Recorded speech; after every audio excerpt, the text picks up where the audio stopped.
Commentary Booth is a show for media lovers by media lovers just like you. If you want to support the show, go to pariomagazine.com.au.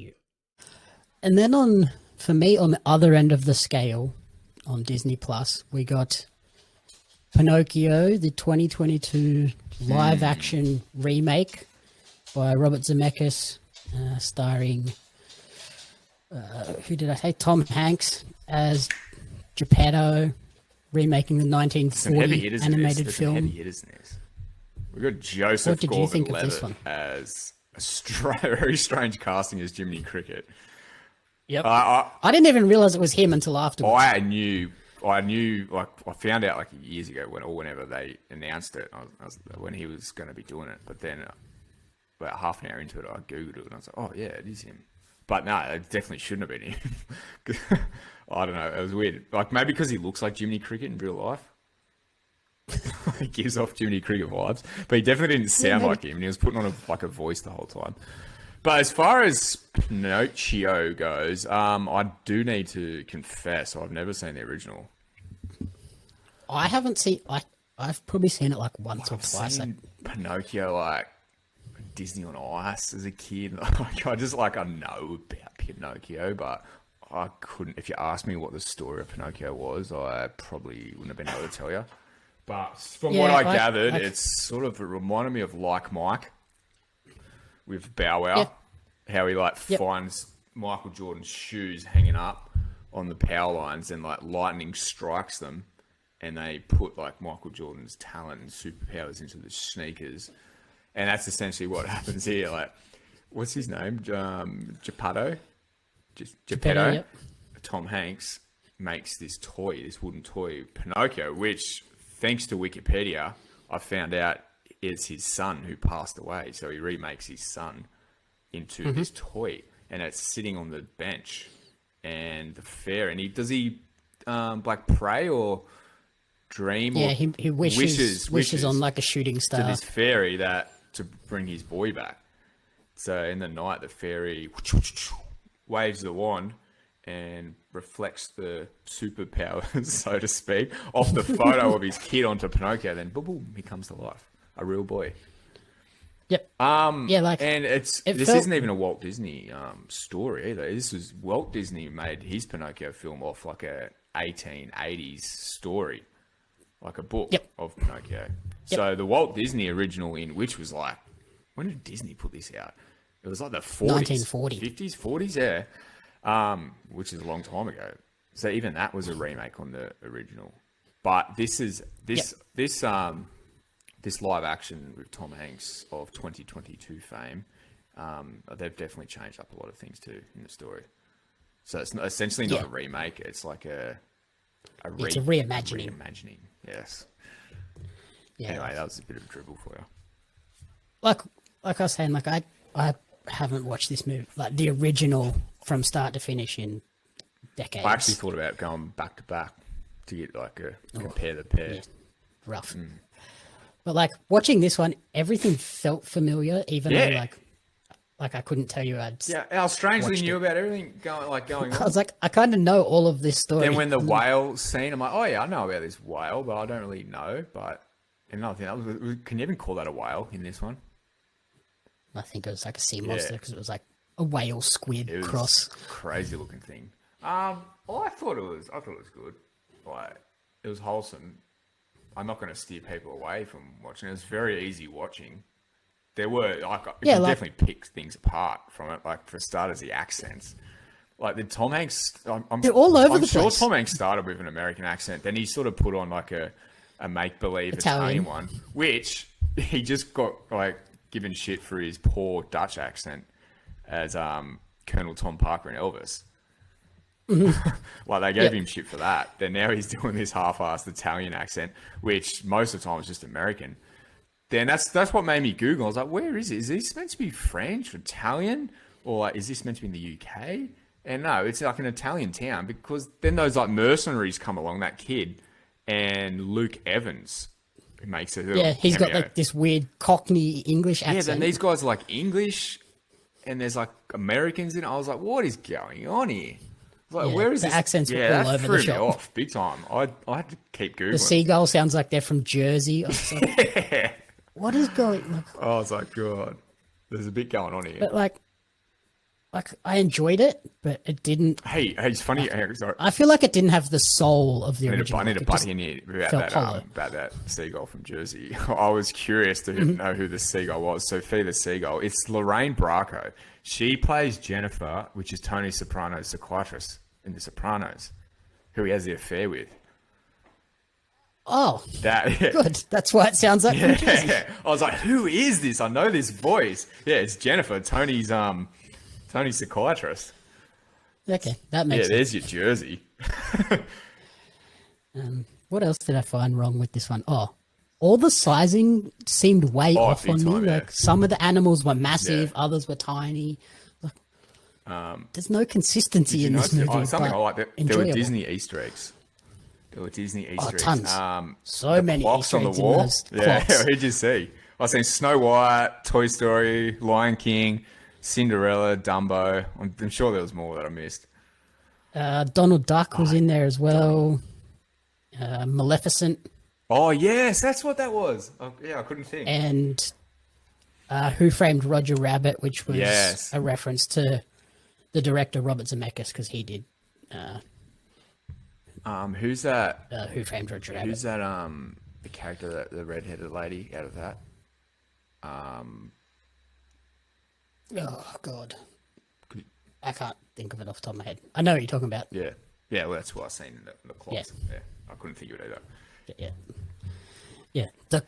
I thought that was probably one of the Yeah, that coolest was cool. things. That- It made me want to stop and go back Yeah. and pause to look at them all because they were all really well done. Yeah, it was good. Yeah, it wasn't cheesy either. It was like sort of, it looked dated, like it was meant to be part of that era. So they fit that in well. And what did you think of like the CGI as well? Yeah, I thought it fit in nicely. Like it all worked. I thought when Pinocchio was just like acting by himself, it was fine. Yeah. When he was like picked up or had to interact with the people, I was like, oh, this doesn't look so great. Yeah, I think probably the hardest one for him to do was when they were out in the sea. Like, so Tom Hanks of like a human being, like real life, was on a boat with these CGI characters, and essentially they weren't really on the water. Like, that was a lot of different dimensions there that just sort of put together, which it ended up working out right. But gave off big cast. And just like there's moments where he's out there, Yeah. he's out there on the boat on his own.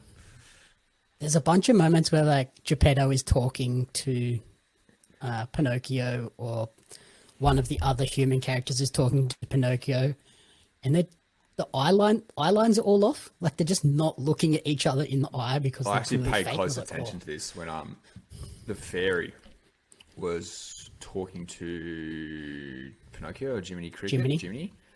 Yeah, Yep. yeah, I was actually paying very close attention to the eye contact there. But Yeah, it's like there's a face here and they're looking like up here somewhere, and you're like, oh no, that just doesn't quite look right, and it's a bit pulls you out of the I moment. really liked the fox, that character. That was a fun one. So this there was a few Honest John or There was a something. few moments in this where I thought it was going to break out in full musical, but it sort of didn't. But at the same time, there was a few like dancing. There's a bunch of like hoorah musical scenes. dancing it was numbers. Fun, though. Like, I didn't hate it. That was another thing. I feel like they crammed a lot into this did. movie as well. I noticed it was under. It flies by, and I noticed it was under 2 some hours. characters I pop wonder in and then why. disappear. Yeah, it was. Yeah, now you mention it. But what was it? I feel like they'd have been better served Fantasyland? to make it. Was that what that? Sort of reminded me a Yeah, lot of something like Polar that. Express. I feel like they'd have been better off served make like, instead of doing a reimagining of the movie as another movie, let's break it up and do a series. Do a Pinocchio series. biopic. I feel like that would have been a bit. Yeah, hey, how about that? Just a Pinocchio biopic. Like, not the story of Pinocchio and where he come from and like the life surrounding him and the characters. Do Pinocchio like going off to school, making friends, like finding his way in the world. That'd be the go. Yeah. So this is like And, yeah, Pinocchio, like, the story that you can have these episodes that break off into he's dealing with Honest John and then he's going off to this island. Like, you could explore them a bit more, but 100%. yeah, in this movie it was kind of like, let's just keep Yeah, moving. let's just This guy come in, retell the story. We have this and one segment. And just reinvent the wheel. But no, yeah, they should have done like a Pinocchio spin-off, like they did with Buzz Lightyear. Same thing. it felt very much like, did you watch the remake of The Lion King? Nah. Okay. Well, for me, it felt like that, where it was like very, very similar to the original. So I kind of couldn't see the reasoning behind why we needed to do it other than let's refresh this to get a whole new generation of kids. Yeah, the fact that they had cast someone big like Tom Hanks as the lead, I think that's what kept people interested. If they didn't have someone as massive as Tom Hanks and like intriguing, because there's people like Tom Hanks, no matter what role they play, people are intrigued to see how he goes and to see how he does it. I think he's one of the few like minority of big time actors that people will always watch the films to see how he transforms himself into that role. And I think that's what really going to make people watch this, is the fact that a Tom Hanks is playing such a big role in this. Yeah, like I think else, people have that nostalgia for Pinocchio, but then when you attach Tom Hanks, everyone's like, okay, this is going to be something that I need to check out. But this wouldn't have been as not sure how necessary it was. This wouldn't have been as relevant if like someone like Tom Hanks was playing the lead. But back on Luke Evans, isn't he just great? Shock horror, he played a great role in this. Mm-hmm. Yep. Yeah, I think creepy, super creepy role. Great. I reckon he was great acting. And back on like when I said like the musical aspect of this, he did a bit of a song and dance, and he nailed it. In that, like as like what was he? He was like a carny, almost a carny, like an olden day carny in that fantasy land. Yeah, where he's just like kidnapping kids and turning them into donkeys. But yeah, great. He was great. He's great in everything he does. We love a bit of Luke Evans. And like, it's the Pinocchio story. What did you think of like the very limited use of like his extending nose when he lies? Hey, yeah, that's what I was thinking as well. I was expecting heaps more of that. It's like literally one scene. They did it once, yeah. Like, okay. I don't know. I picked that up as well. Does he even say I'm a real boy in this? I don't think he does, eh? No, I think he says like, I want to be a real boy, but he never says I am a real boy. That's interesting you mentioned that. And they leave the ending pretty ambiguous on did he turn into a real boy or not. Yeah. Yeah, like you said, it was under 2 hours. I noticed that when I pressed play, I was like an hour and something minutes. I was like, what's going on here? This is a bit short. And yeah, now that you mentioned it, was very rushed and mashed together. But that didn't make me hate it. Like, it was entertaining. It wasn't boring. It was fast paced, so to speak, for like the kind of movie it was. Yeah, I just think if I was to recommend either of the Pinocchios, I would push people more towards go back and watch the 1940s one. Yeah.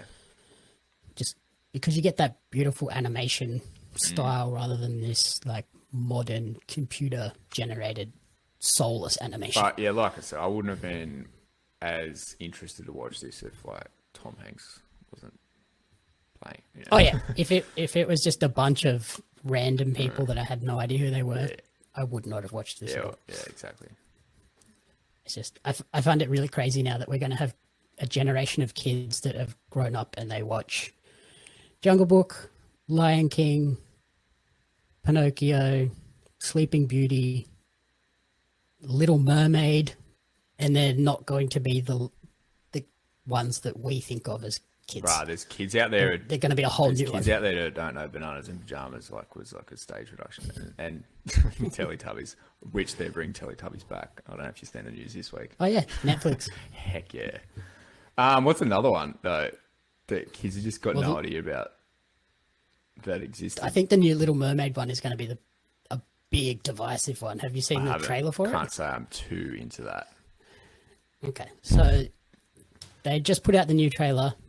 Little Mermaid Ariel is being played by a black actress, and holy dooly did people lose their minds.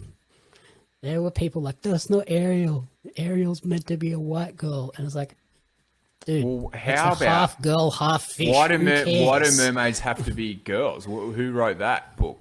Why can't we have like a male mermaid? Let's just switch that one up. Yeah, merman. True. Yeah, hey, there's one for you. So yeah, like Oh, there's, you got- there's been you people gotta- losing their minds, but then there's also been like the TikTok trends of black parents showing their little young girls, look, here's the new Little Mermaid, and the girl's been like, she looks like me. Holy Yeah, cow. that's cool. We like that. So I'm excited for that one. I think that one's going to be decent, but we'll see. Interesting. Yeah, so that's the two big things on What Disney heavy hitters Plus. for Disney this week? What would be your top I think recommendation? it's unanimous, Jamie. This could be could be 100%. recommendation of the year. Like, I'm going to go out on a limb. 100%. Watch The Bear. Don't sleep on it any longer. Don't hibernate on The Bear.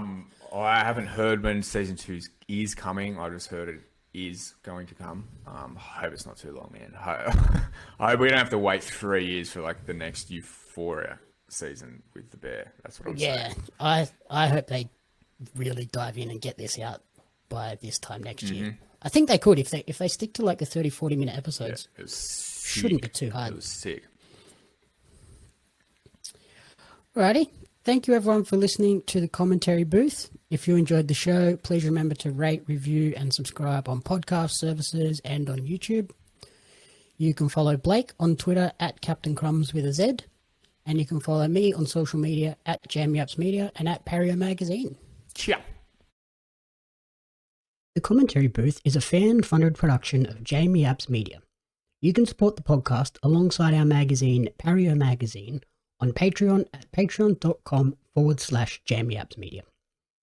The following people supported at the community support group level or higher, and you cannot fathom how incredibly appreciative we are for their support. Brian and June Hart, Blake Robinson, Karina Renee, Courtney Paulson, Darren Hatcliffe, Jackson Carr, and Tracy Apps.